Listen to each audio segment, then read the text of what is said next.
ಮೊದಲಿಗೆ ರಾಜ್ಯ ಕಾಂಗ್ರೆಸ್ನಲ್ಲಿ ಸೀನಿಯಾರಿಟಿ ಸಮರ ಜೋರಾಗ್ತಾ ಇದೆ ಅಂತ ಅನಿಸ್ತಾ ಇದೆ. ಎಷ್ಟೇ ಸಂಧಾನ ಮಾಡಿದ್ರು, ರಾಜಿ ಮಾಡಿದ್ರು, ಸಮಾಧಾನ ಮಾಡಿದ್ರು ಕೂಡ ರೆಡ್ಡಿ ಅವರು ಸಮಾಧಾನ ಆಗಿಲ್ಲ. ಡಿ.ಕೆ. ಶಿವಕುಮಾರ್ ಅವರು, ಸುರ್ಜೇವಾಲಾ ಅವರು ಸಂಧಾನ ಮಾಡಿದ್ರು ಕೂಡ ರೆಬಲ್ ರೆಡ್ಡಿ ಮಣಿಯಲಿಲ್ಲ. ಸದ್ಯಕ್ಕಂತೂ ರಾಜೀನಾಮೆ ನಿರ್ಧಾರದಿಂದ ನಾನು ಹಿಂದೆ ಸರಿಯೋದಿಲ್ಲ, ರಾಮಲಿಂಗಾರೆಡ್ಡಿ ಅವರು ಹೇಳಿರೋದು ಬೆಂಗಳೂರಿನಲ್ಲಿ.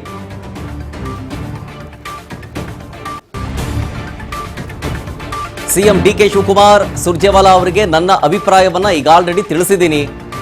ಎಲ್ಲಾ ಗೊಂದಲಗಳು ಸಂಜೆಯ ಒಳಗಡೆ ಇತ್ಯರ್ಥವಾಗುವ ಭರವಸೆ ಇದೆ. ಪಾಸಿಟಿವ್ ಆಗಿರೋಣ, ನೆಗೆಟಿವ್ ಯೋಚನೆ ಮಾಡೋದು ಬೇಡ. ನನ್ನ ತೀರ್ಮಾನದಲ್ಲಿ ಯಾವುದೇ ಬದಲಾವಣೆಯೂ ಇಲ್ಲ ಅಂದ್ರೆ ಅವರೀಗಲೂ ಕೂಡ ತಮ್ಮ ಮಾತಿಗೆ ಬದ್ಧರಾಗಿದ್ದಾರೆ. ತಮಗೆ ಬೆಂಗಳೂರು ಅಭಿವೃದ್ಧಿ ಖಾತೆಗೆ ಬೇಕು, ಬೇರೆ ಯಾವ ಖಾತೆ ಕೊಟ್ಟರೂ ಬೇಡ ಅಂತ ಹೇಳ್ತಾ ಇದ್ದಾರೆ. ಅದು ತನ್ನ ಸೀನಿಯಾರಿಟಿಯನ್ನ ಪರಿಗಣಿಸಿ ಕೊಡಬೇಕು. ಬೆಂಗಳೂರಿನ ಬಗ್ಗೆ, ಬೆಂಗಳೂರಿನ ಅಭಿವೃದ್ಧಿಗಳ ಬಗ್ಗೆ ನನಗೆ ತುಂಬಾ ಅರಿವಿದೆ. ಸೊ ಹಾಗಾಗಿ ಖಾತೆ ಬದಲಾವಣೆ ಬೇಡ, ಜಲಸಂಪನ್ಮೂಲ ಬೇಡ, ಬೆಂಗಳೂರು ಅಭಿವೃದ್ಧಿ ಖಾತೆಗೆ ಬೇಕು ಅಂತ ಪಟ್ಟು ಹಿಡಿದು ಕೂತಿದ್ದಾರೆ. ಕೊಟ್ರೆ ನನಗೆ ಬೆಂಗಳೂರು ಅಭಿವೃದ್ಧಿಯನ್ನೇ ಕೊಡ್ಲಿ, ಇಲ್ಲಾಂದ್ರೆ ಬೇಡ, ನನಗೇನು ತೊಂದರೆ ಇಲ್ಲ. ನಾನೇನು ಪಕ್ಷ ಬಿಟ್ಟು ಹೋಗೋದು ಅಥವಾ ಇನ್ನೊಂದು ಮತ್ತೊಂದು ಮಗದೊಂದು ಯಾವುದೇ ರೀತಿಯಾದಂಥ ಪಕ್ಷ ವಿರೋಧಿ ಚಟುವಟಿಕೆಯನ್ನು ನಾನು ಮಾಡೋದಿಲ್ಲ. ಶಾಸಕನಾಗೆ ನಾನು ಮುಂದುವರಿತೀನಿ. ಕೊಟ್ಟರೆ ನನಗೆ ಬೆಂಗಳೂರು ಅಭಿವೃದ್ಧಿ ಕೊಡಿ, ಇಲ್ಲ ಅಂತಂದರೆ ಬೇಡ, ನಾನು ಶಾಸಕನಾಗೇ ಇರ್ತೀನಿ, ನೋ ಪ್ರಾಬ್ಲಮ್ ಅಂತ ಹೇಳ್ತಾ ಇದ್ದಾರೆ.